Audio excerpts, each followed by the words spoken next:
G'day guys, welcome back to a new episode of the Boundary Riders podcast, episode 75. Of course, we have a lot to talk about today coming towards the end of the season. We'll be covering the suspensions and injuries over the weekend and some new updates. And we'll also be taking a look at some draft information coming up for the end of the year. We're going to be taking a look at the Sydney Swans and an all-time rant from me, Flog of the Week, the tips, AFL fantasy breakdown and much more. So let's roll the intro and get straight into it.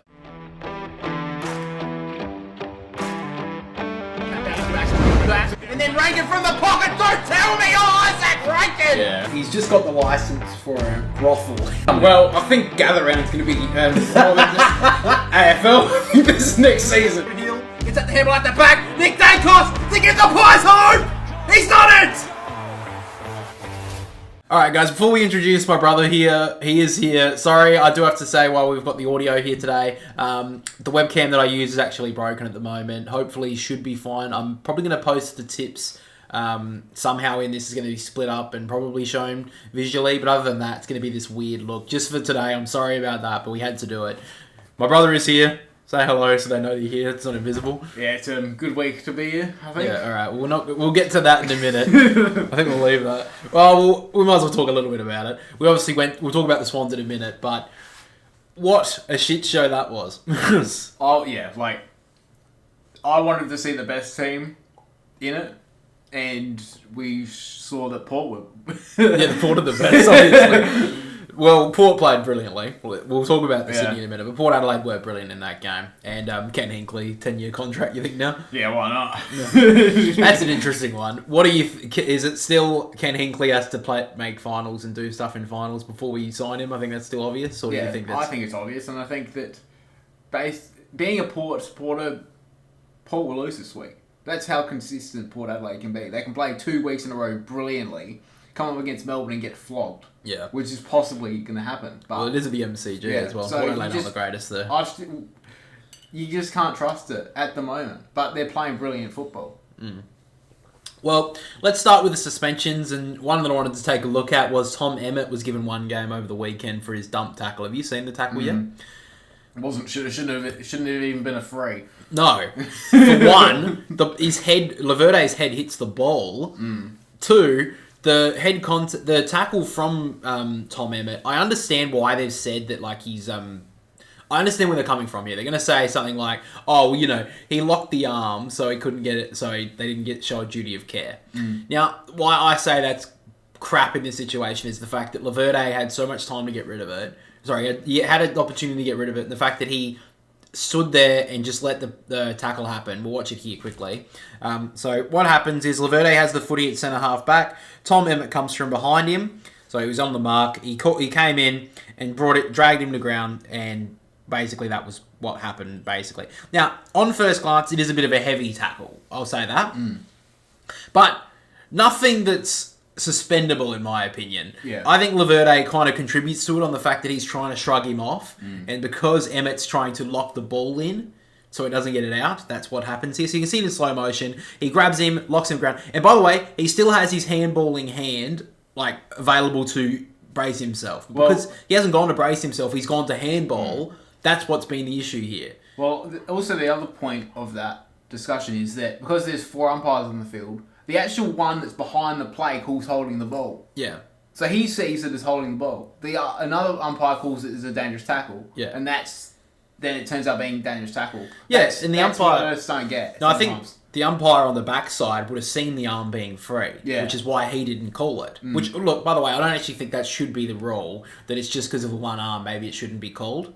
But at the end of the day, I feel like that's more than fine the way that the umpire behind him called it. Now, he didn't see the head, which the umpire in front would have seen. Yeah. But I don't even think the head hits the ground from Laverde. It hits the ball. Yeah. Because it's taken to ground and his head hits the ball and he bounces back up. I don't think there was any issue. Laverde didn't come off through HIA, I don't believe. Which is also a thing as well. It was like, well, isn't that what we're supposed to be looking at the moment now? I don't know. Even then, I don't even think we should be really. But yeah, I just think that was a bit crap on my side. I thought that was crap, and I think Fremantle, this will be coming out Wednesday. We'll see what happens, but hopefully Fremantle do challenge it and get away with it. Yeah. Or they have to go to the appeals committee and try and get it through that way. The thing is that Emmett might not be in their best 22, so they might not even decide to challenge it. With the fact is that he got one match for it. Yeah. So Yeah, maybe so they may just leave it. If it was not like if it was a Sarong or a Brayshaw or someone important. That's really that's rude. definitely going to be in their best 22, top 5 player. They probably challenge it, but Tom Emmett they might not. But you'd think with that sort of action. We'll see him this week if Nat Fife comes back through his suspension. Probably not. So maybe they don't. Maybe they don't waste the money. Who knows at this stage what the fuck a team's going to do. Moving on to a bit of injury news. It does seem that Tom Mitchell has been officially ruled out for the rest of the year for Collingwood. That's a little bit disappointing, but he hasn't really been in all year anyway. Jordan Ngoe came off in the Carlton game. Came off with a hamstring strain. It was reported that he's going to miss the next 10 to 12 weeks with a high-grade hamstring. So, but I don't think you need to be a mathematician to realise that that's going to be the rest of the season, no matter what happens to Collingwood. It's pretty much, if he's lucky, maybe prelim and grand final. But yeah, that's if he's has a miraculous recovery as well. So I think he's probably gone. And to be honest, I kind of think Collingwood are too far now. But we've seen so many fucking twists and turns in this season. Yeah, who the fuck knows? From where they are, they will have to play 4 weeks finals to do it. They would have to go all the way, and I just don't think that they can with the cattle they've got. That they could even. To be fair, they did play the most experienced team out of anyone this year. Last week, I think we had it was a thing here from Sench Footy or AFL Central over on Instagram. He had to change his name because the AFL are fucking cucklords. But anyway, they said the average age of the teams in round 21, Collingwood actually had the most at age 28.1, which is 1 year older than any other team, and Geelong was second. So Collingwood is still fielding a pretty old side. Yeah. So they'd want to be... the thing is, we've always seen the teams like Richmond and that who continue to push for glory, even though they're probably past it. And Collingwood have got on their side that they're probably going to get a couple of players in through being a destination club, being the biggest club in the AFL. And always the father-son. Yeah, exactly. You never know how many of them will come but the academies are the issue. Well, I can't really talk much. Sydney are playing like shit at the moment anyway. But I do think that Collingwood, at the moment, now they've lost De Goey as well. Mitchell won't be coming back. Their midfield depth is not the greatest. They did beat Carlton, but Carlton are on freaking shit form at the moment. So at the moment, I think it's going to be a bit of a tough one for Collingwood. Looking at a couple of other injuries, it does say George Wardlaw will miss again this week, but he should be returning for the last fortnight of the season. And Griffin Logue for North Melbourne will miss the rest of the season with a wrist. Well, he'll have his wrist reconstruction or something. Yeah. So that's a little bit unfortunate for North, but I don't think that really matters. Yeah, they've avoided the spoon, which is what they kind of needed to do. Yeah, it doesn't look like this draft's going to be like Harley Reid level, let's be honest. Yeah, they've been To be honest, who cares if they missed Harley Reid? They look like a better team than West Coast at the moment. Yeah, well, they've been saying that there's no standout number one pick so far at the moment. So they're saying a lot of the chances is going to be Levi Ashcroft too. Yeah, so he's going to go straight to Brisbane. So. Yeah.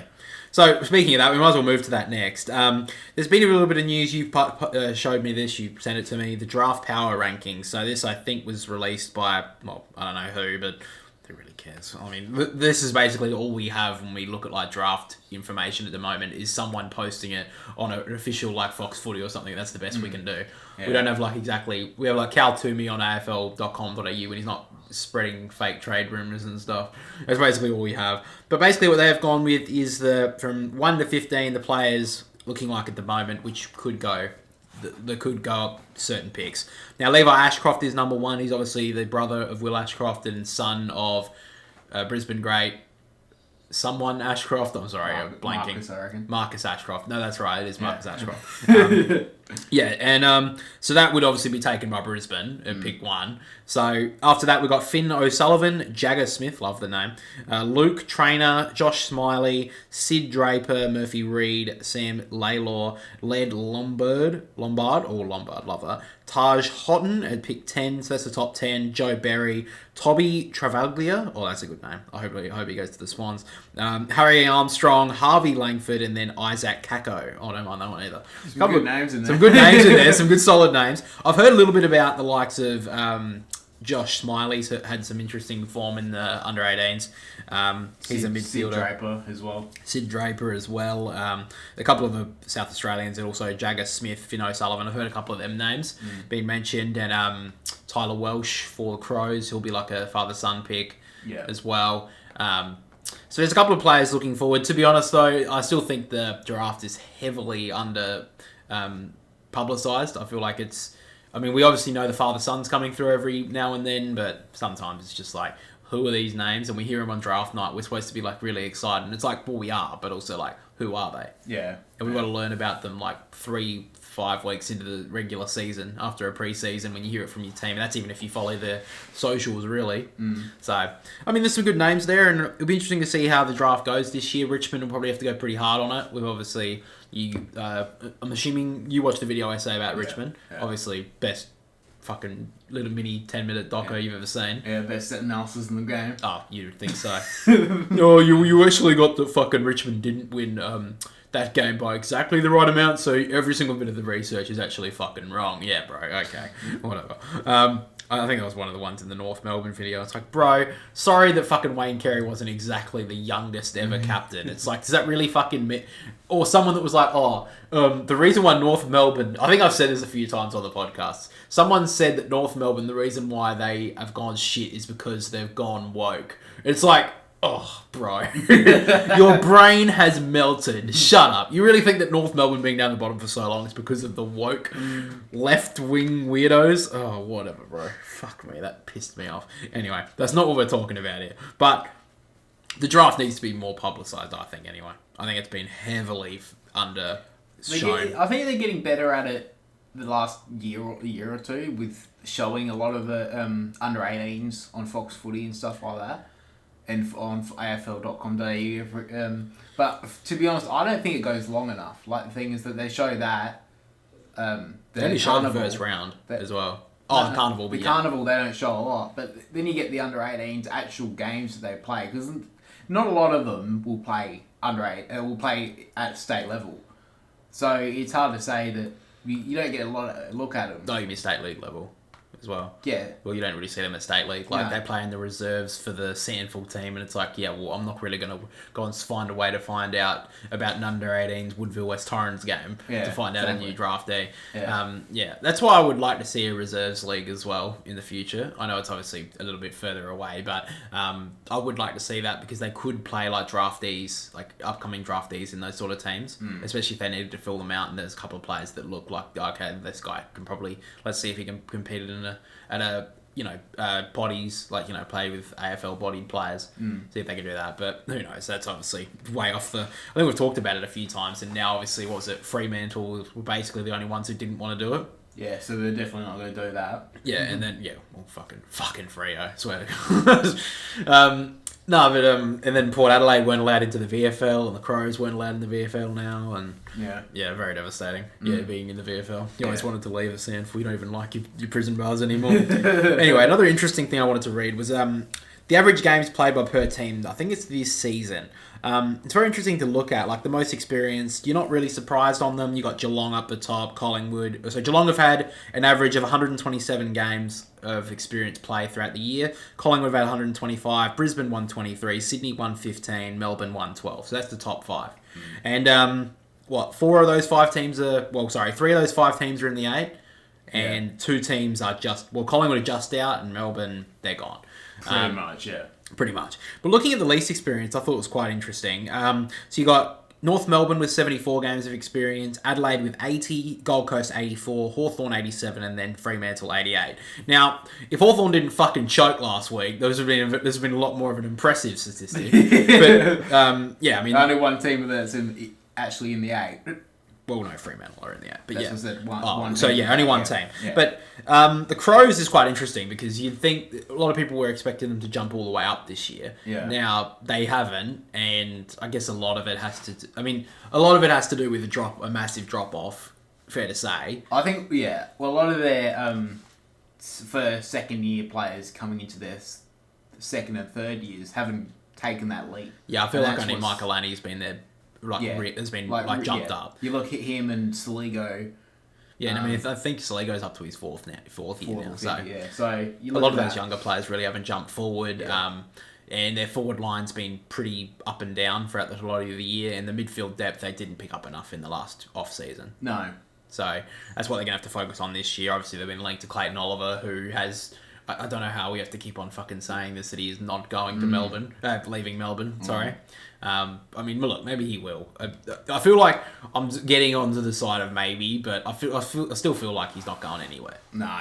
I feel like it would be so stupid to let him go. But to be honest, I think Clayton Oliver will be fine if he had a really good preseason. I think he had a pretty bad off season as well last season. So, I think that after that he'll be fine. I don't think he's going anywhere. But the Crows have missed out as well on Davies Uniacke. Doesn't look like he's going to go. A player that's from South Australia, Jack Graham, he looks like he may go to West Coast. Yeah. So there's not really a lot that the Crows can really fish from at the moment. So... And their draftees, a couple have had a couple of poor years, like Josh Rochelli's been up and down for a lot of it, probably on the downside a lot more of it. And yeah, they just really haven't come along, but also their forwards really haven't jumped forward. To be honest, the only one that's really done anything forward is Fogarty. Yeah. So you look at... And Phil Thorpe's looked okay, but he's obviously just came back. Injured, yeah. So I think it's time... They could lose Taylor Walker, but that's also losing a lot of experience up forward. Yeah. Could they afford that? I do believe they have too many tall forwards. When you look at Himmelberg, Phil Thorpe, Burgess. Yeah, exactly. I think that probably one has to drop, and I think if anyone, it has to be Walker because he's just so experienced now. He's got quite an old age now, so it's just to the point of like, well, we just have to let him go because we can't afford to lose a Himmelberg or a Phil Thorpe or a Fogarty at this stage. I feel like that would be dumb. But then also Gold Coast, a third least experience, which is kind of interesting. You would think they would be pretty high up there, considering all the players that they do have. And they haven't really... I mean, they've debuted a few of their academy players this year, which I guess maybe lowers it a little bit. But they should have made the finals this year. Yeah, you're looking at that team and you think... And the fixture. They had North twice, they had Richmond twice, and they had West Coast twice, and they still couldn't make it. That's embarrassing. And the thing is that, will the AFL give them another free kick like that again? I doubt it. Yeah. I don't think they're going to get that lucky the next year as well. Like, they gave him the opportunity, they gave him the new coach. Maybe it just needs to take him a year. But I feel like it's got a lot more to do. There's a lot more in between the years here than just the Gold Coast, just Damien Hardwick, Because this team, like I think we said it, was it last week or something, that the Gold Coast, all they had to do was bank 2 or 3 games away. Oh no, we were talking about this on the way to the footy. We were walking towards the footy.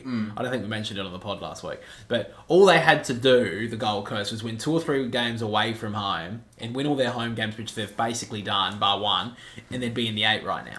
Yeah. But because they've lost every single game away from home and they've only won their games away, they're going to miss finals. Which, I mean, most teams, if you win all your home games, you're basically going to make finals. Like, when you think about it, like Brisbane last year, every single game they were winning at home, they made the finals, they finished second on the ladder. Yeah, you look at it, like that was West Coast's strength when they were in their prime. They could win every game at home. Yeah, and the Crows in 2017, they wouldn't lose at home.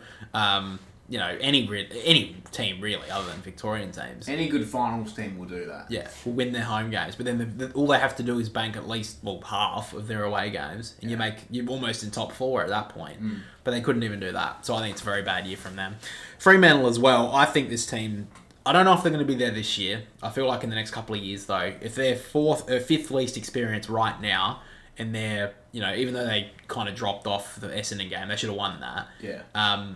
I feel like there's, knock on wood, they've got a premiership, their first premiership in this group. Well, you're looking at it, and you look at their forward line. I think, to be honest, it's probably the first year that they've all been able to gel, in my opinion.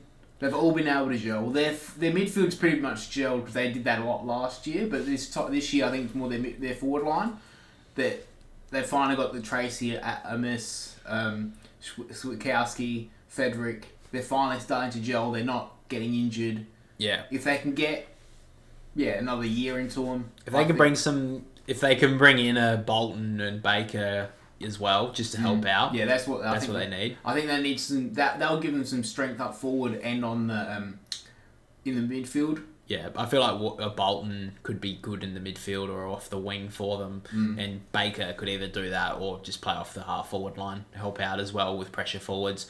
Either way, I think both of them can definitely add that to Fremantle if those trade rumours, have a lot of merit to them. Yeah. I feel like they do, but you want to take it with a grain of salt nonetheless. You kind of want to wait until they actually do say they're going. Well, yeah, I mean, if you're looking at that specifically, in the next 4 or 5 years, you got to be scary of Hawthorn and Fremantle. Because those two teams are fucking, like, now, if you played them in finals, if finals were next week and you were playing those two teams, you'd almost, for a lot of teams, they'd be going in favourites, Freo and Hawthorn. Yeah, Yeah. you'd say so. Yeah, right now. Like, looking at the teams like Sydney, Brisbane, I feel like Sydney are up there as well because when they did drop off, they were playing all their younger players, like the Gouldens and that. Like, Goulden's already up to like 60 games or something, and he's only been there for 3 years. Same as like a Warner. Blakey would be nearly at over 100 games now, and they're quite young. So Sydney obviously have a lot of games experience. Because if you look at the average age, Sydney aren't in the top 5. So the average age of teams, Collingwood has the oldest with 27.4. Geelong is up the top of, well, I mean, they just raid the fucking old folks' homes at this point. Brisbane are still up there. The Bulldogs are up there as well. They're 4th. And then Essendon are 5th as the oldest team. So they should be challenging soon. But looking at the youngest teams, they're the exact same as the one. They're not in the exact positions, but they are the same bottom 5 as games experience. Yeah. So I think it does show that Sydney do have a younger core group. And because you're looking at but their they are team, having more experience. You're looking at their team. Like, you got the Parker, Grundy, Adams, and Rampy. Yeah, Rampy was there. Like, what are you looking for? Like the older, experienced players that are close to 30 or over. Yeah. Because you're looking at those ones. Probably not a lot of others. Jake Lloyd probably is. Yeah, Jake Lloyd as well. Harry Cunningham as well. Mm. So there are like, 8 or 9, 10, but there's not. That's not their their full 22 is not filled out with like people over the age of 25. Yeah. So yeah. I think that's where Sydney at the moment. I feel like that's a big part of it. We can move into the Sydney part now. But I think that is a big part of Sydney at the moment is the fact that they overachieved at the start of the season. They are still, even though they have got games experience, they are young in age. And the players like the Parkers, Mills, haven't been there as like their core leaders. They haven't been there to pull their heads in. Yeah. And now the players have got roots into their heads that they are invincible, and now they look foolish. Now, this is the first time that I've ever thought that Sydney are being an arrogant team. I've always thought of Sydney as... I know people may sit there and say, oh, come on, bro. They're a pretty fucking arrogant like team in Sydney, like saying that they're the biggest team in the world and in the country and all that sort of stuff. But on the field, I've always thought they've played a pretty truthful game of footy. Like a pretty, not... I feel this is the first time they've played bruise-free football.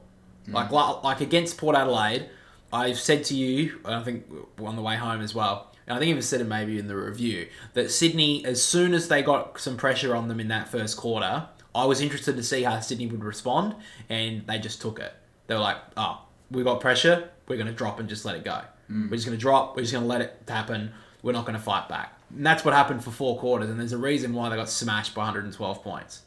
So I've heard some criticism of like they're playing for Brownlow votes, they're playing for their own themselves, not the team. And for the first time in my lifetime as a Swan supporter, which is 20 years basically, that's the first time I've thought that was arrogant footy. That was sheer arrogance. It's got to your heads, and you've let it just run the game, run your team, and.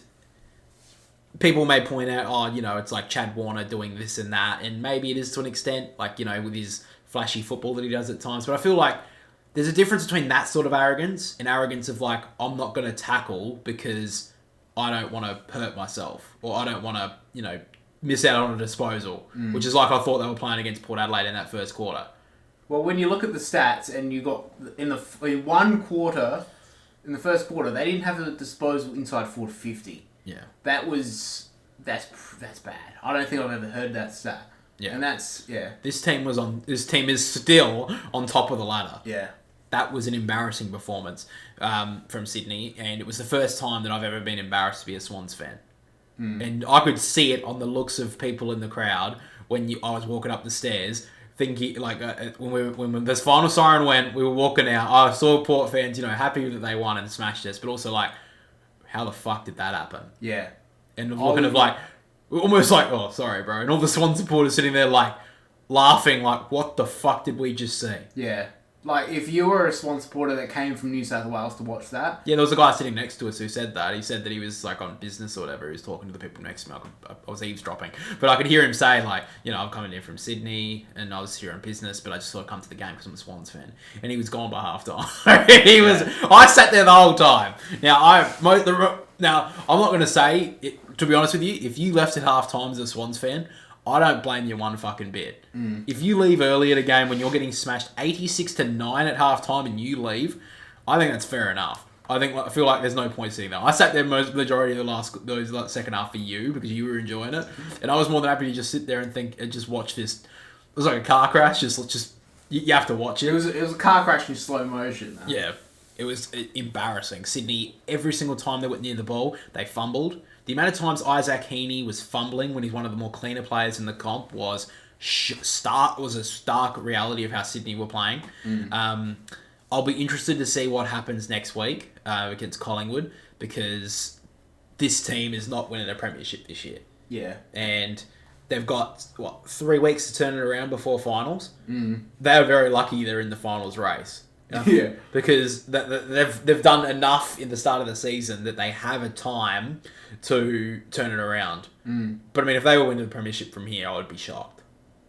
Yeah, 5 weeks ago, I had the feeling of, look, we haven't got it yet, but we're in a very good position right now. We have a chance to rest players. And right now, we can, the Swans, but if we were to lose another 2 games, if we were to lose the next 2 games, we'll probably drop out of the 4, how the season's going. So there's 3 games to go. If we lose 2 of those next 3, we could be outside the top 4. And Sydney had the top spot locked up for ever since rounds 10, 9, even 8 it could have been. Yeah, it was in one of those games. Sydney have been up there for over half the season. Yeah. And yeah, right now, Brisbane look like a huge leader. They look like they've got the premiership wrapped up at this point. Yeah. If it wasn't played at the MCG, I'd almost give it to them.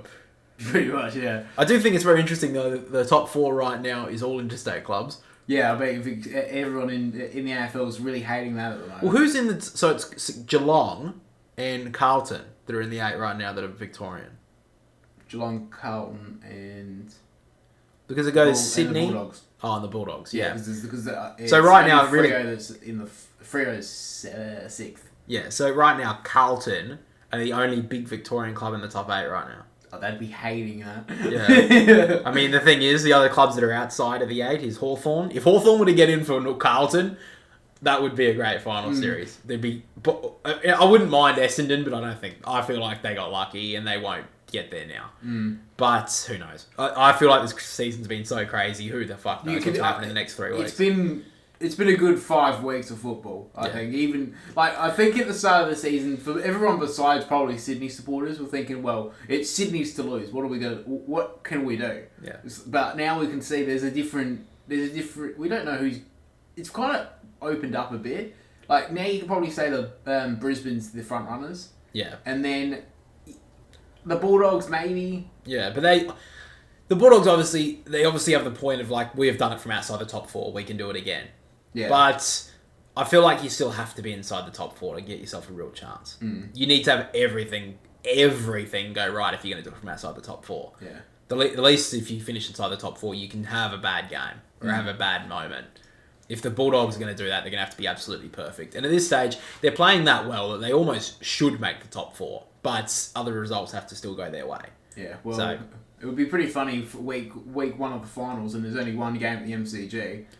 Yeah, well, exactly. I mean, the fact that... And it would have to... If it was the Bulldogs who played the MCG, that would be pretty bad, but...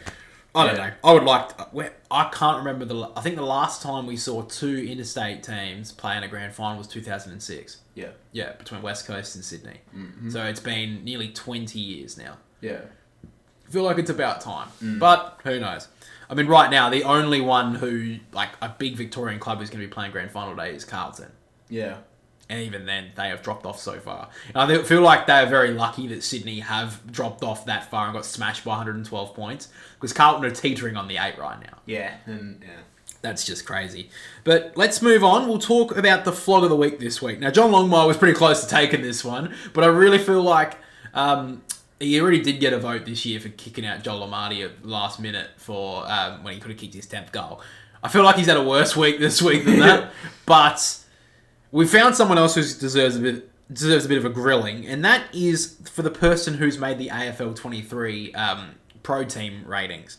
So if you don't know, the new AFL 23 game, well, not even new anymore, it's a year old, fuck's sake. The AFL 23 game has has brought in pro teams, which is what we would call is like their version of FIFA, as you would. So FIFA, if you don't know the soccer game, they have an ultimate team. You pick basically your favourite team, and they have their own designed ratings, basically. Now, the AFL have released the new AFL Pro Teams, or Big Ant, whatever the hell they're called. Well, they released it, a year late? So, good on them. I'm really proud of them. And if you don't know, I'm actually trying to pad here to try and find there it is. Cool, that was not that bad. So, the top 10... So, basically, this is what they're saying are the top 10 best players in the comp. So, we'll list the names, and then we'll say who they've missed out on. Top player, rated 92, is Marcus Bontempelli. Connor Rosie with the 91. Andrew Brayshaw at 90. Zach Merritt at 89. Sam Walsh 89. Zach Butters 89. Tom Stewart 89. Shea Bolton 89. Toby Green 89. And then Tom Liberatore 89 as well. Now, I'm not a Collingwood fan. Surely Nick Dacos gets in that top group. Surely. Yeah. Okay, he's not there. I mean, this is based on this year, I believe. I'm unsure as to who exactly it is. But Lockie Neal, he won the Brownlow last year. Yeah, dual Brownlow medalist. Dual Brownlow medalist, so he's not there. Paddy Cripps. Yeah, he's 89, isn't he? No? No, he's not on there. Wow. Paddy Cripps isn't on there. Max Gawn's not on there. Max Gawn's not on there. Chad Warner, not on there. Isaac Heaney, not there. Errol Goulden, not there. Charlie Curnow, not there. I think he was 88 rated, I think I've seen. If this was based on last year, Darcy Moore, I would probably say would be on there. A couple of Brisbane players, like Hugh McCluggage as well, pretty high up there, I would feel. Yeah. Maybe not the best 10 players in the comp, but still. Okay, let's go with players I would take out. Now, no offence to these players. I do think from these players, I still think they're some of the best players in the comp. But Shea Bolton, the last 2 years, are you seriously going to tell me, if this is based on this year or last year, is he, what is this, 1, 2, 3, 4, 5, 6, 7, 8th best player in the comp? No. Are you going to tell me that Shea Bolton, in the last 2 years, has been the 8th best player in the comp? Well, he didn't even win the best and fairest for them last year, did he? For Richmond? I'm pretty sure it was Toronto, wasn't it? Yeah, and even if he did win the best and fairest, the team that finished outside the top 8... Yeah, come on, I don't think so. Andrew Brayshaw, very good midfielder.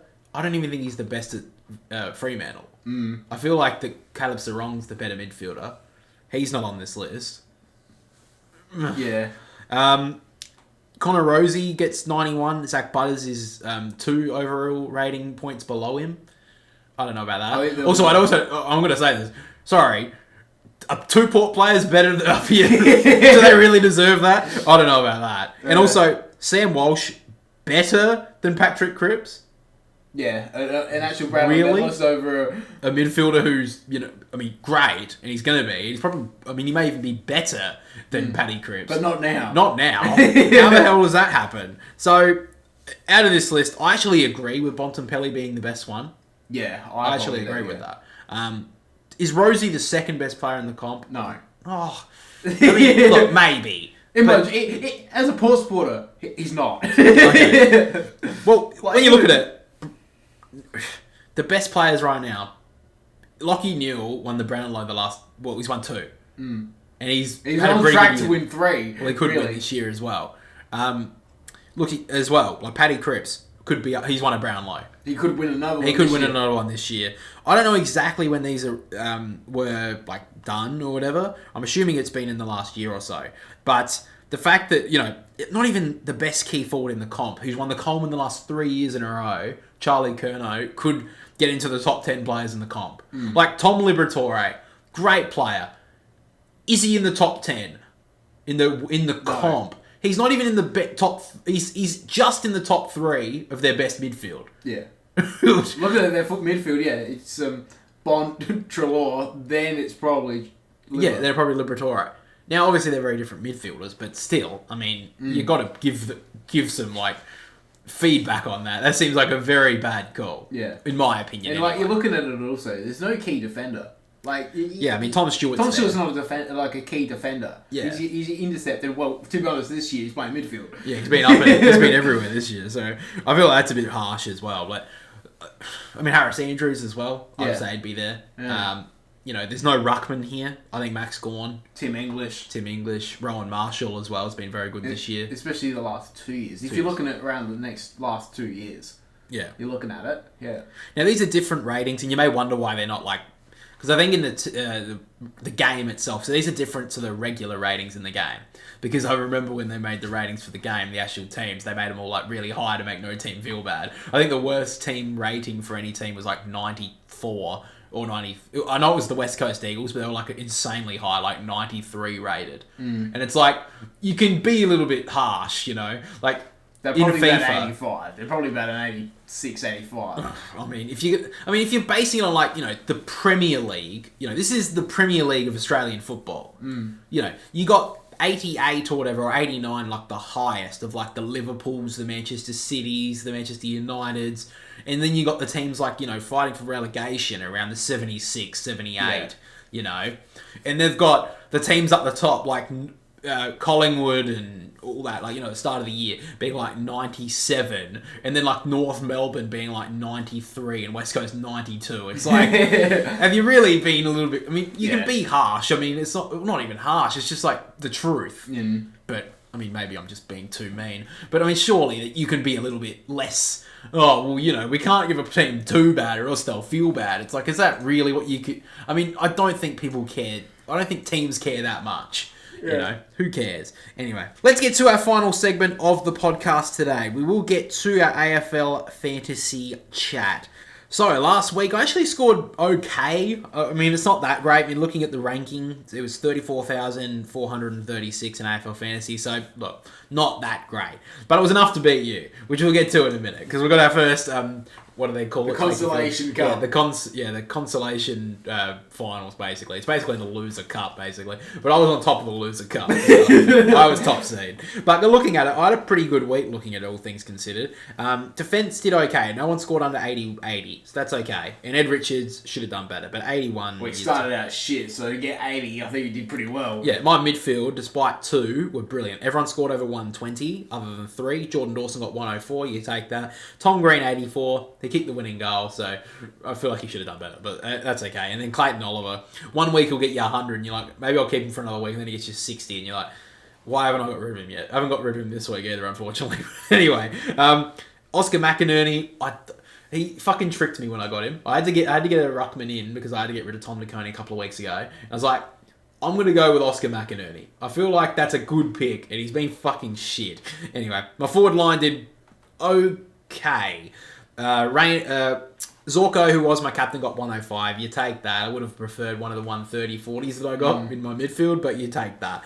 Jai Caldwell was brilliant, 116. Dylan Moore, 88. You take it. Cam Rayner brought him in this week, 94. So he's done good. Heaney got 68. I don't think any Sydney player other than Errol Goulden got 100. Yeah. And he was just padding his boots in that game, let's be honest. They all played fucking horrible. And then Sam Flanders got 73.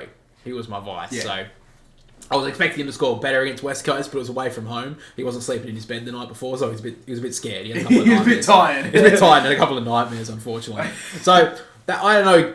I had a good week, like in the league-wise. Not the best overall. Looking at my trades, though, without any injuries, because that's been my problem the last, 3 or 4 weeks. I've wanted to make a decent trade, but I haven't been able to because of a stupid fucking injury McKercher has a sore toenail or something, so he's had to be dropped and I've had to change my trade. But this week, at the moment, I've gone Billy Dowling out. I've picked up the Archie Roberts. He played for Essendon as a debutant. He got 80, so I've picked him up. I've got rid of... I actually did get rid of Clayton Oliver. Go me. I got rid of Clayton Oliver and I've picked up Adam Treloar. So that's what I've gone with. I've gone with a big one here. I've gone, you know what? I'll keep McInerney for 1 more week. I've got to go rid of Clayton Oliver. Had enough. Go all the way to the best one. I could have gone Errol Goulden, but I thought I'm going to go with the Western Bulldogs Trelaw here. I could have gone with Golden, but I thought... You did get a pretty good score last time against them. Yeah, I'm going to go... I feel like I'm just going to go out on Trelaw. I feel like I'm more confident with that. But that's pretty much my trades for this week. So what are you looking at before we get to the league? Yeah. So last week I got 2,206. So Just lost. So just lost, yeah. So I had some good scorers. I had Sinclair 132, Bailey Dale 114, Bontempelli 135, Jerry 150. I can't believe. I'm so glad I if you had him, I'm so glad I bought him in. Yeah, well, if you put him as vice, you would have won. Yeah, so if I put as my captain, either Jerry or Bontempelli, like I probably should have done, I would have beaten you this week. Yeah. I would have beaten you easily. Well, I would have beaten you by pretty well if I picked Jerry again. Yeah. Like I did last week. That would have been an extra 100 points. Yeah. But I had some really shit scores. Like, I got Nick Martin, 86. It's not good enough. Yeah, for a guy who's scored 100 most of the year. Brian Myers, 53. He just seems to be either one good week, one week, shit the next. Yeah. Heaney as well. And then my lowest scorer was Will Day, 40. Because he got tagged from Toby Bedford, and he just could. The first quarter, he was on -3. Yeah, I felt like I looked at the score at half time for that game. In the third quarter, I think it was, and he was like in the 20s or something. I was like, what the fuck's happened to Will Day? Yeah. Have they just forgot to put out that he's been subbed injured or something? But yeah, the Bedford tag's very dangerous going for the next few weeks. Yeah. So my trades this week are so far, I got rid of Humphreys from Geelong, and I got Roberts. And I got rid of Will Day. I've got Merritt at the moment for their matchup next week against the Gold Coast. I might change that to Trelaw. I do have enough for it. I think I will, but I kind of, You've already got Errol Golden as well, who's I do need to win this week because I have to play my semi-final. So looking at that, we'll move to the league quickly. So because I was able to beat you by 35 points, just held in front, I have the week off, luckily. I can just lounge around in the Losers' Cup and go... just have a nice little weekend. But looking at as well, I just want to take a quick look at the rest of the league. So if I played anyone but you or Cardman, I would have lost. So I'm pretty sure that I played you. Well, the funny thing is, last week I got 2,400. Yeah. Well, looking at it, so you had the 2 qualifying finals, basically, and then the 2 elimination finals. In the 2 elimination finals, both teams who won scored 2,400. So, and both teams who 2 teams who won in the other elimination qualifying final, Kegger Boom, who won, got 2,388. And the guy who lost was Pram Dog, who I know you don't play him this week, you play K-Dog, who got 2,431, top scored in nearly in the entire league. Shillings for Billings actually won his first game in the qualifying final. He got 2,474. Ridiculous. What a score. That is fucking insane. I have to look and see. He had Nick Newman, that's why. Fucking hell, bro. He had a blinder. He also had Lockie Whitfield. He had Trelaw. Zach Merritt. He had Captain on Cherry. What a pick. He could have taken the 116 on Trelaw, which would have been a little bit tempting. It would have been like, Cherry's got up and Nan Curvis. Could be an interesting game. That's because I had Jerry as my captain for that game, but I was like, nah, Nan Curvis is coming back. I don't like the matchup. I think he'll not dominate him, but at least have a good matchup against him. He might only get 100. Yeah. And he pulls out one. He was on 21 at quarter time. He was on 21, and he pulls out 130 for the next 3 quarters. It's like. That was it. That just came out of nowhere. Yeah, so looking at it, I miss next week. You have a big matchup against K-Dog, who got the second highest score in the whole entire league. And then Pram Dog will play Paul's Vikings, which are 2 Crows supporters, so we'll see how they both go.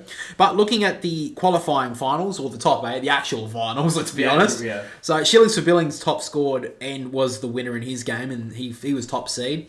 Finished on 2,474. Brilliant, beat Grundy's Undies. And Brad SCG, who was top for the majority of the year, he did beat Pfeiffernator by 10 points. Snuck it home. We'll have a quick look at that little matchup. So he had Tristan Cherry and the other guy had Brody Grundy. So that was the match, unfortunately. Yeah. Oh, wait, did he have Tristan Cherry? No, he didn't. Ooh, I thought maybe he had him on the bench, but he didn't. So that was the matchup there that he missed out on, unfortunately for him. He did have Rowan Marshall, but... Well, the matchup was Tim English and Cherry against Marshall and Grundy. So really, the matchup was Cherry and Marshall, and he beat it by 19 points. So that was the decision in the end. On the elimination final is Dave's Diggers, who won by 20 points. Fuck, you guys had some fucking close games. Dave's Diggers beat Squirrel Grippers, who was the guy I would have actually been playing. I would have lost anyway, but he lost by 20 points, so he's kicked out. Doesn't even get another go. That's unfortunate. And then Inverted Banana was the only person who was the higher seed going into his game was a loser. Seymour Bush won by 24 points. Fucking hell, there were some close games here. Looking at it though, it looks like the Seymour Bush, the breaker kind of looks like Zach Merritt. But even then, it's not even that. I think he didn't. What is the break here? Oh, he would have had reserves. Yeah, he had Davies Uniacke and Tim English. So he tried to do some maneuvers around, tried a little sneaky, but didn't get away with it. Unfortunately, the reason why Inverted Banana lost wasn't the fact that he had some higher scorers. He had the lower scorers. He had Travis Boak, weird option. He had some higher scores in the year, Travis Boak, but 55. He had Will Day, 40. And then he had Josh Dunkley, 83. You expect him for 100. And then Tom Green, 84. So he had some point of difference midfielders and just didn't get them right. And unfortunately, Seymour Bush just had the numbers in the end. He just had Sarong, 92. Even then, he didn't score that well. And he had Mason Wood as well. That seems like a game that that seems like a Port Adelaide Hawthorn sort of game, you know. Inverted Banana was like, we're in front here, we've got this covered, and then he just got tracked back in the last quarter and it was game over. Really unfortunate. But looking at it, going into next week in the elimination semi-finals now, we got Grundy's Undies up against Dave's Diggers and the Fife and Eight are up against Seymour Bush. So our favourite team, Seymour Bush, is still alive. I hope he comes from, what is he coming from? He's coming from basically 7th spot here. He's doing a Western Bulldogs 2016 sort of stuff here. He's going to have to come from the clouds to steal the premiership, which would be absolutely insane. So, you have got one more chance. You think you win this week? You've got Kato. No, I'm not confident now. And the thing is that I'm bringing in... Well, I'm going to change the trade. I'm going to get Draw. I'm just going to take the punt and go with it. Against the Crows, I doubt they'll tag him. Well, even if they do. You have to make Tristan Cherry your captain. They're playing the West Coast Eagles. I am. I'm making him the captain. And who am I making vice? I made it... get Gordon. Gordon against Collingwood, I'm confident he'll score well because Collingwood don't likely tag, and surely the Swans come back with something this week. Yeah. But if he doesn't, Tristan Jerry against West Coast.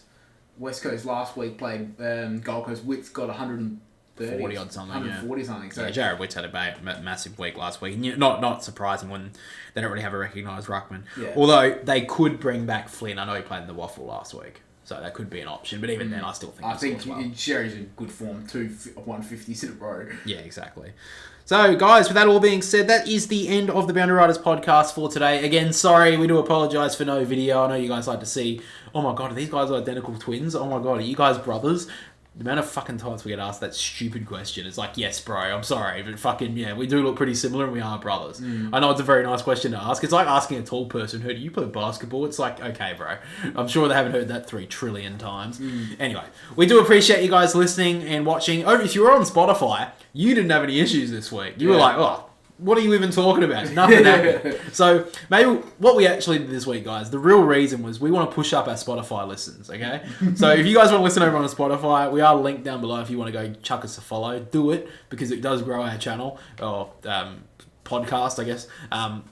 If you are listening over on Spotify, make sure to leave us 5 stars because we ask really nicely, and to chuck a follow so you're notified on the podcast every single week on a Wednesday. The reviews that come out in the end of the last end of the last game of the round, which is on Sunday, obviously, and the trade videos. We'll be getting another trade video out the next couple of weeks as well, guys. So make sure to get looking forward to that.